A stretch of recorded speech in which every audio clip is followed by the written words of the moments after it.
Hey everyone, welcome to my podcast, Let's Grow. This is Shruti, your host, and I'd like to start with the gratitude thought that I'm so grateful that every weekend you come here to listen, learn, and grow. Now, since you all know that I ended up season 2, I called it a wrap last weekend. I just wanted to do a special segment with one of my listeners who had been consistent throughout and giving me reviews, sharing all the insights. So, we're gonna discuss everything in detail with her today, and I'd like to welcome my listener, Shelia. Hi, Shelia. Welcome to my Hi, podcast. Shruti. How are you doing? I'm very good today. Okay, that's great. So, I'd like to say thank you for joining in. And before we go in detail, I just wanna ask you, like, in an overview, what do you think? What are your thoughts about the podcast, both season 1 and 2? So, from my what I've listened, I feel like it's like a good thing to listen to, just to remind you to be consistent in things that you start and how to just move past the challenges that may arise in life, and that's what I see from it. That's what I've learned from it, and that's what it has helped me to do with stuff that I'm doing in my life and things that I'm starting. That's amazing. And would you like to share some of the things that you have started and the keynote of when you get the inspiration or the idea to start it and the thought behind it? So, I started back practicing yoga more frequently when I listened to one of the podcasts that you talked about, how it was important to remain consistent in what you're doing. And that one made me started to take in the class again, and then slowly make my way back into the practice of being more frequent. Mm-hmm. And also, there was one I listened to when you briefly talked about crystals, and then it just reminded me that before I used to start to make stuff to wear, and then I had stopped doing my research and stopped wearing some of the ones that I had before. And then that episode, it just brought me back to it. And I remember I was telling you that when I listened to it, I wish you had gone a bit more deeper in how different crystals help with different chakras and stuff. True. Yeah, I remember that. Yes. Yeah. So that was one of two examples of that for me. Okay, before we move forward, like you just said that you already were into those things with crystals and yoga, and you just got to be consistent in that after listening to the podcast, Mm-hmm. right? So can we ask you, what was the thought when you decided that you're okay, I am gonna start doing yoga, or okay, I'm gonna start to work with crystals, or how did you happen to develop an interest towards that? The first time I started working with them. Yeah. So actually, I became interested in that by when I came across some very interesting thing on YouTube when I was browsing one day. I came across a video where a lady was talking about how she used I think it's called Reiki, Mm-hmm. a type of healing True. with crystals, and how it helped to keep her grounded and balanced and stuff, especially if she has pain and stuff. I came across that random video a few years back, and then when I saw that, then I started to dive deeper into the information about how crystals there's linked to your zodiac signs and all of those stuff. Mm-hmm. And how if you can figure out what goes well according to your natal chart and your zodiac sign, how it could really improve your life, and how different cultures over the years, they always have incorporated the use of crystals True. throughout their lives, and how it has improved their lives and everything, for generations to come and stuff. So that's what kind of draw me to wanting to learn more about it and how I can apply it in my life. So it's like you randomly encountered that video, or you searched randomly. it up? Okay. It was a random thing. Sometimes you are on YouTube, and then sometimes these Things random pop ads, up. they pop Yeah. up, and then you click on something, and then it leads you to another page, and then you saw these type of things that come up. Similar. It's like an Similar algorithm. stuff. Yeah. Yeah. You go to one and then okay. And then you just dive in a rabbit hole of information. True. So that's what happened with me. and crystals. How about in case of yoga? Yoga was actually introduced to me through a coworker when I used to work at Tim Hortons. My manager there, she started taking classes because she was into this this new age thing of trying to get healthy and everything. And at the time, she was about 31, I think, when she started. Mm-hmm. And she wanted companion to go. And she's like, why don't you come with me? Because, like, you know, a lot of people, they start these things, and because sometimes we might not have a friend to go to, like, push us, we don't really, like, we don't have, like, that commitment in the beginning, right? Because True. when you just start, you don't see the results right away. So unless you're seeing results, sometimes you don't have the motivation to continue. True. So she's like, why don't you come with me? And she's like, because she's my manager there, she would arrange my schedule to match hers in hours.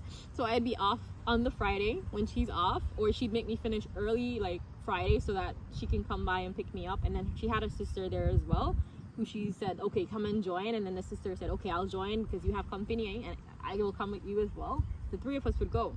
So we went to it's called Bikram Yoga, I think, the studio. Okay. And it was downtown Toronto at, like, Lauren Young, and we would go there, like, right after in the afternoon. Wow, you traveled that far. For a walk-in. Yeah, I know. And, you know, Okay. I hate traveling. So it was a walk-in. This was back in 2017. And it was a walk-in. You'd pay $10 for walk-in, like, drop-in. Yeah. And we go for 1 hour. And it's actually a Pilates class. Oh. So it's So not- it do wasn't- you still go there or? No, because what happened, I think later on, I think towards the end of 2017, what happened to them is that there was some renovation happening with the building, and, like, the owners of the building, because they build them with different businesses, Yeah. they basically gave notice to all of the businesses that they had to move, and then they left. And I heard later on they were trying to do Oh. classes outside Mm-hmm. in the summer, but then when winter came, I don't know what became of that, and I see. I don't know if they found a spot if they had to Okay. move further out. Okay. Now back to you. Like you said that the lady asked you to join in, right?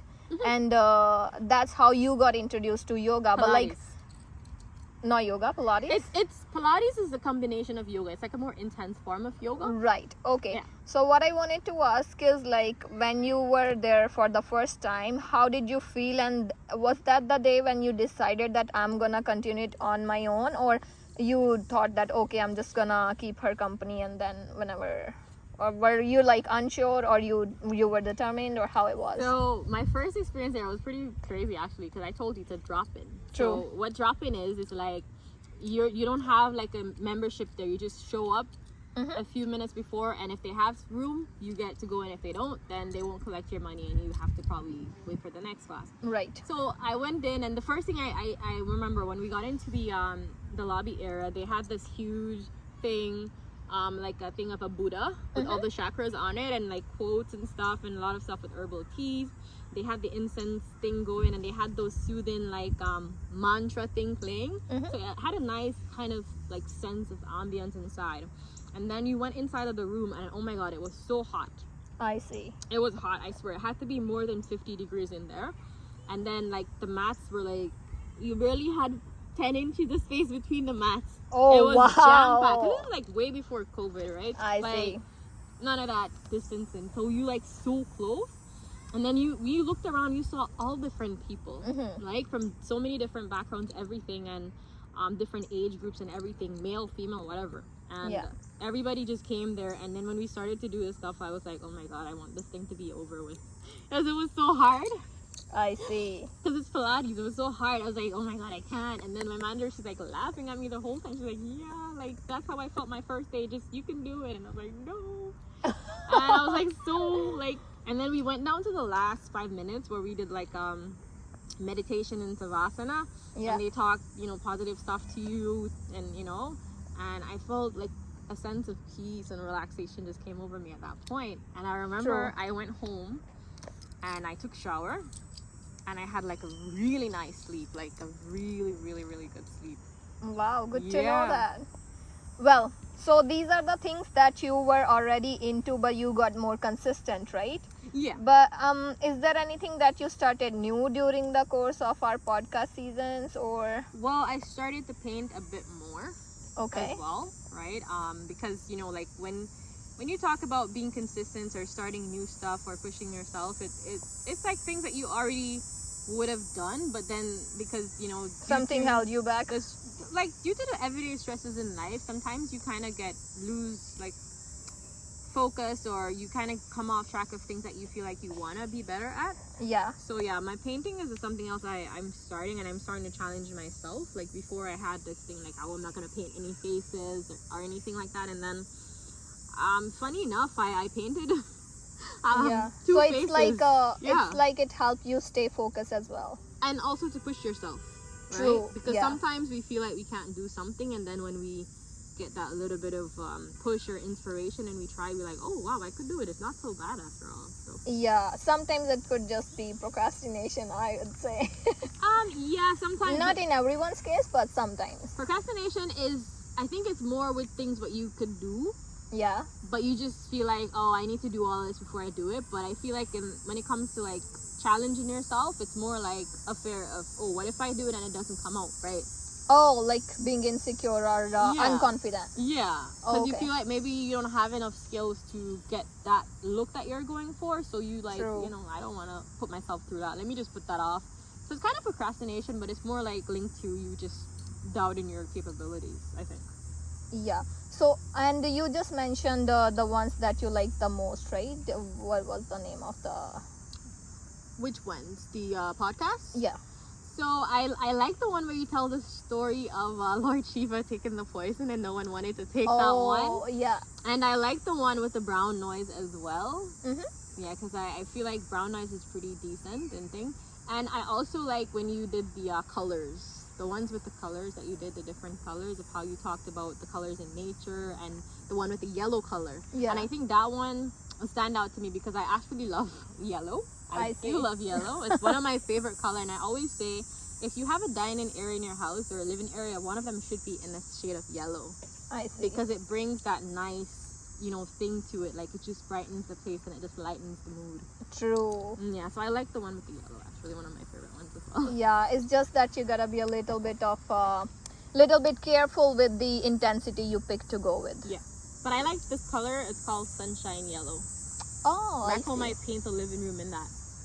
Okay. Sunshine Okay, so before we move forward, like I say, there's this episode where we talk about presents, like, or celebrations, like celebrate your life, celebrate yourself. So I wanna know your ideas on that, like how often you celebrate or what kind of wins you celebrate in life. Do you like just keep on working on for something and like wait for that, or you celebrate little moments as well, or if you do it, how so?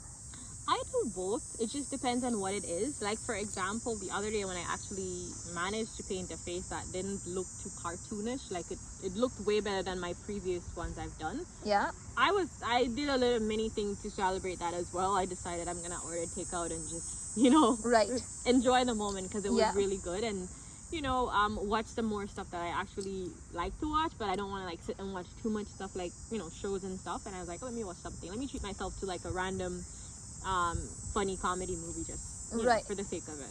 So I do that for small things, and then for bigger stuff, you celebrate as well, because at least when you celebrate, it gives a good feeling to yourself to say, okay, whenever I pass this type of milestone or something, then at least I can look forward to have that kind of True. feeling, and like Yeah.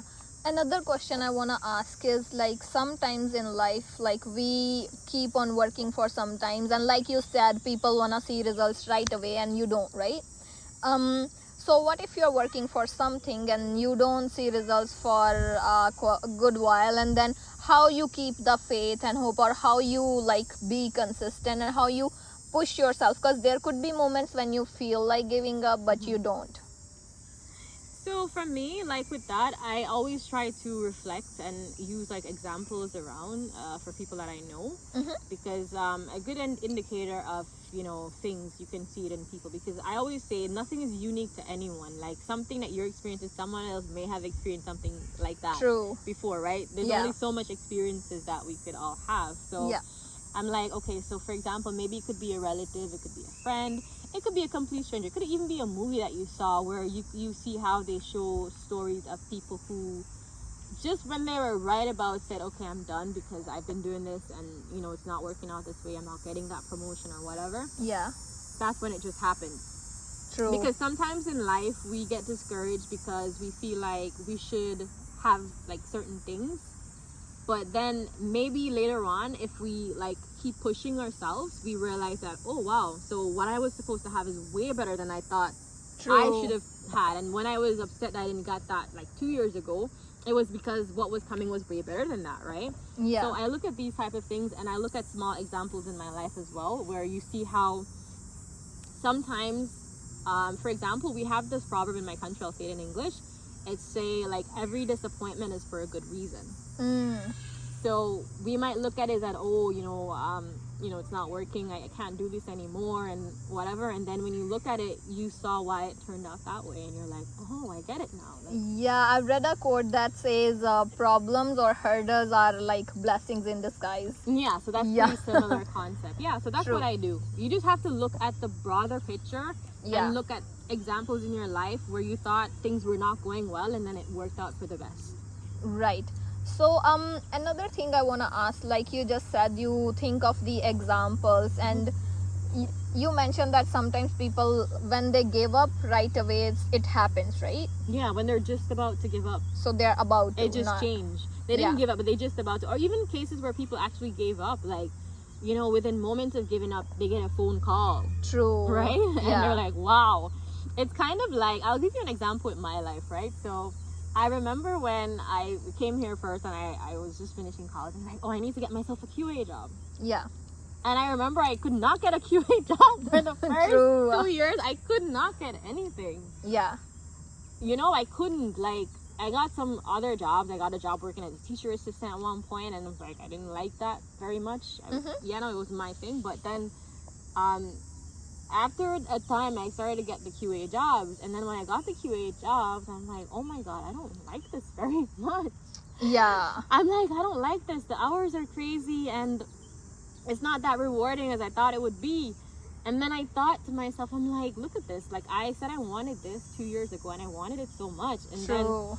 I felt bad not getting it back then, and then now I have it, and then I don't like it. And then it's so funny, after that, I've done so many interviews for these jobs, and I turned down a lot of jobs over the years, because when I went to the interviews and they explained a lot of stuff to me, I felt like this is not a place for me, because it's like, it's just a cycle where it's like a lot of places there just want to take advantage of you.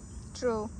They tell you, oh, you're coming in as a QA or a QA specialist or something, and then in the interview they told you that, oh, you're probably gonna have to do this as well, that as well. And then when you look at it, you're like, wait, I'm gonna be working not only as a QA, but also like, a QA specialist and doing this as well. And then you're like, okay, no, it's not for me. True. So when you realize that, do you make the decision of changing your career right away, or looking for, or do you wanna like give it a little time and like reanalyze or like get into details, or how do you make your decisions? So for me, it's a case where I looked at everything that was happening with how I didn't actually like it, and then but at the same time I said, okay, fine, I'm in it now, and it's not a bad feel. I mean, you could still earn a good living and everything, but I looked at it as a long term, and I'm like, I really want to be in this for too long, especially when I start to have a family, and those things I thought. And then we had a pandemic, and then that kind of cleared things up for me when I saw how a lot of places, including where I was at the time, at one point they started to operate and reduce hours and stuff, and I was like, you know what, it would be better if I had been in something where I didn't have to be outside thinking about social distancing all the time. Right. And there would always be more flexibility with how you work and when you work. And then I was like, that was it. And then weirdly enough, someone told me about an opportunity, and where I'm, I just said, you know what, let me just start working from home. Okay, cool. So how open you keep yourself up for the new opportunities? Like, are you like always ready to get into something new, or you like take your time to think, or you just turn it off?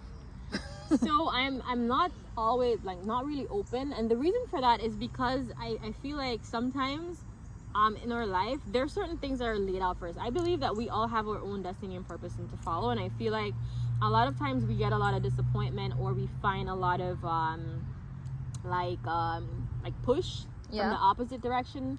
It could be that we are going further from our path, why we get all this resistance, right? So when you're too open to opportunities, sometimes it's very possible that you might end up going on opportunities that you weren't meant for. So it's always good to kind of be like halfway in, halfway out, so then you give yourself some time to assess, is this really for me?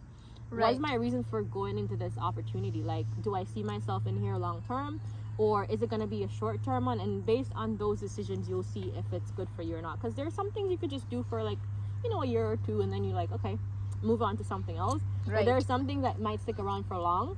Yeah. And at the same time, you don't want it to be something that's going to take away too much from you. Yeah. To the point where you don't have any time for anything else outside of that opportunity. Right. Yeah. Does make sense. Okay. Now I want to ask you, what's the best advice you've ever got, and who did you get it from? Well, I mean, I wouldn't say I have a best advice, because I have gotten like advice from different sources, but I have a friend, Yeah. you know, who always used to tell me, like, because we've been friends for years, since high school, and you know, my friend would always say, you know, in life, you have to always keep your eyes on your own path. Like, the path that you're traveling, your road, you pay attention on your road. Just focus on your road, because the minute you lose focus on your road and start looking at the other person's road is the minute you can just come off your path. It's kind of like if you're driving. And the reason for that, why they said that to me, and I never really understood it much, and as I got older, I realized, because I noticed a thing with some people. It's like they're so busy, so the road is like, you know, your journey in life. Yeah. And then when you're looking over on someone else's road, it's like you're watching someone else's journey in their life. True. And then you start comparing yourself. Yeah. And then you compare yourself to someone else, but then you don't know the person's life. You don't know their challenges. True. And you look at what you see on the outside. Yeah. And then you start making your comparisons. And based on that comparisons, then you find yourself probably going down a road of envy and jealousy. Right. Right? And then as a result of that, you might find yourself on a path of some type of depression.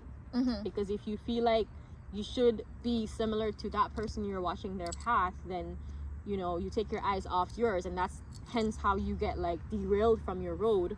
Yeah. Right? Which means, like, say you had something good waiting for you a few stops down on your path, you derail over in the hoods. Right. And set yourself back a few years. Yeah, that's a great watching part. someone else. Yeah, everyone needs to pay attention to that. Thank you for sharing. Now, another thing and last thing I should say, I'm gonna ask you, what is the one thought that you want everyone to follow, and your idea to share, like that it has to go over the globe, like everyone needs to follow that. What is that one thought? The one thought is, like, to know yourself. Interesting. Yeah, know yourself. If you want me to go further, I can go further. Sure, why not? Yeah, like, know yourself, because we find that, you know, in the world today, we find that a lot of people are suffering from depression. Yeah. Varying degrees of it. And as a result of that, you find, you know, more people depending on all kinds of stuff to, you know, keep them, like alcohol, drugs, you know, smoking, whatever. And when you look at it, it's just because people don't know themselves, you know, they don't take the time out to understand themselves. And because when you know yourself, it leads to self-love and self-acceptance, right? You can't accept and love yourself unless you know yourself. Yeah, so I would say, like, self-awareness is what you're trying to say. Knowing yourself. Yeah. Well, self-awareness, the nicer way of putting it, right? like the lamest way, so that even, like, if you say to a 3-year-old, you say know yourself, they'll know what you're talking about. Because, like, a 2-year-old may be like, what do you mean by self-awareness? Yeah, that's another good thing that you have mentioned right here. Like, this is something that we were never told growing up, right? So we just had to figure it out on our own once we, like, went through dark phases of life, depression and everything, right? So you are so right. That's another good thing that has to be, like, practiced by everyone, that kids should know about themselves, or like they should be told that okay, know yourself better. Yeah, because in our culture mostly they are told what to do. I see. So that's how they start to go, like we say, autopilot mode. So some people just stick to it even when they are adults. Yeah, so that's how they get into problems like that, and then they wouldn't know what to do. Well, that was a great thought, Shalya, and a very wonderful share. And I'd like to say thank you so much for your time and all the thoughts. And thank you for having me as well. My pleasure. Okay, I hope you all enjoy this, and we look forward to more of these kind of talks. Take care. Bye-bye.